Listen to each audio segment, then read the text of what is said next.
He was proud that his voice barely trembled. I didn't want to warn you because I thought you needed to meet those men. Leave Carvahall. Go home. All right, said Eragon to placate the smith, if you think I should.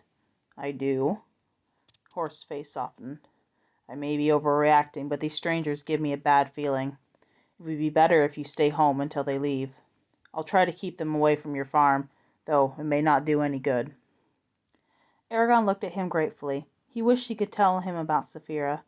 I'll leave now, he said, and hurried back to Roran. Eragon clasped his cousin's arm and bade him farewell. Aren't you going to stay a while? Roran asked with surprise. Eragon almost laughed. There's nothing for me to do, and I'm not going to stand here around until you go. Well, said Roran doubtfully, I guess this is the last time we'll see each other for a few months. I'm sure it won't seem like that long, said Eragon hastily. Take care and come back soon. He hugged Roran, then left. Horst was still in the street. Aware that the smith was watching, Eragon headed to the outskirts of Carvahall. Once the smithy was out of sight, he ducked behind a house and sneaked back through the village. Eragon kept to the shadows as he searched each street, listening for the slightest noise. His thoughts flashed to his room, where his bow hung. He wished he had had it in his hand. He prowled across Carvahall, avoiding everyone, until he heard a sibilant voice from around the house. Although his ears were keen, he had to strain to hear what was being said.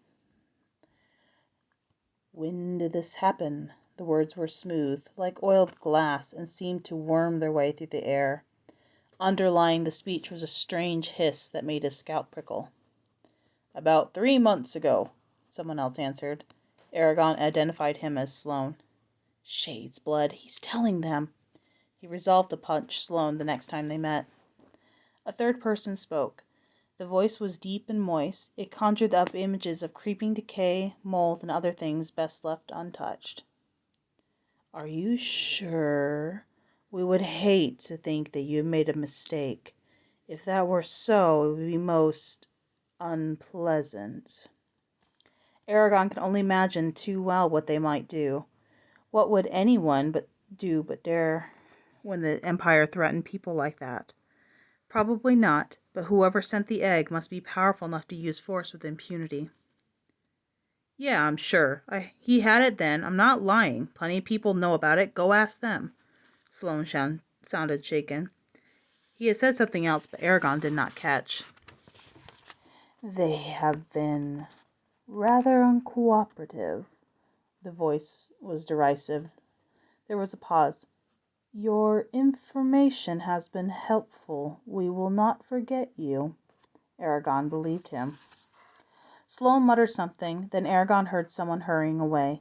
He peered around the corner to see what was happening. 2 tall men stood in the street. Both were dressed in long black cloaks that were lifted by sheaths poking past their legs. On their shirts were the insignias intricately wrought with silver thread. Hoods shaded their faces, and their hands were covered with gloves. Their backs were oddly humped, as though their clothes were stuffed with padding. Eragon shifted slightly to get a better view. One of the strangers stiffened and grunted peculiarly at his companion. They both swiveled around and sank into crouches. Eragon's breath caught. Mortal fear clenched him. His eyes locked onto their hidden faces, and a stifling power fell over his mind, keeping him in place. He struggled against it and screamed to himself, Move! His legs swayed, but to no avail. The strangers stalked toward him with a smooth, noiseless gait. He knew that they could see his face now. They were almost to the corner, hands grasping at swords. Eragon! He jerked as his name was called. The strangers froze in place and hissed. Brom hurried toward him from the side, head bare and staff in hand. The strangers were blocked from the old man's view. Eragon tried to warn him, but his tongue and arms would not stir. Eragon! Cried Brom again. The strangers gave Eragon one last look, then slipped away between the houses.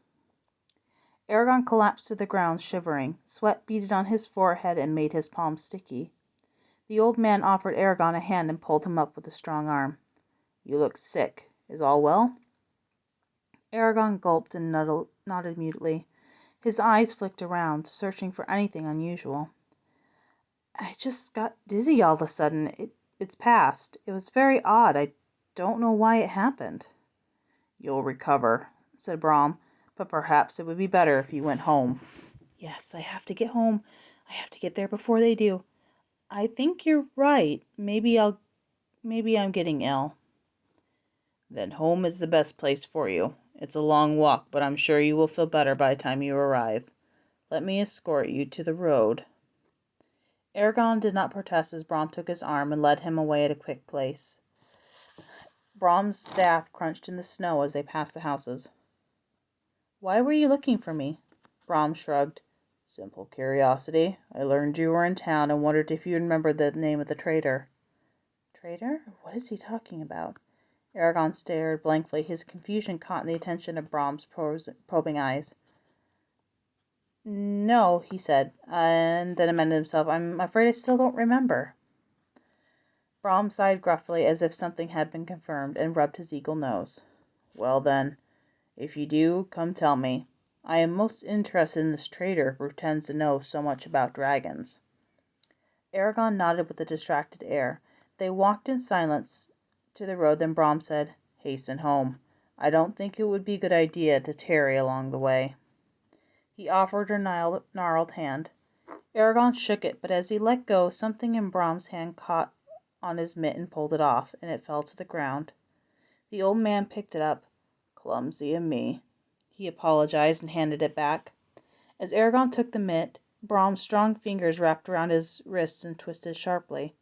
His palm briefly faced upward, revealing the silvery mark. Brom's eyes glinted, but he let Eragon yank his hand back and jam it into the mitt. Goodbye, Eragon forced out, perturbed, and hurried down the road. Behind him he heard Brom whistling a merry tune.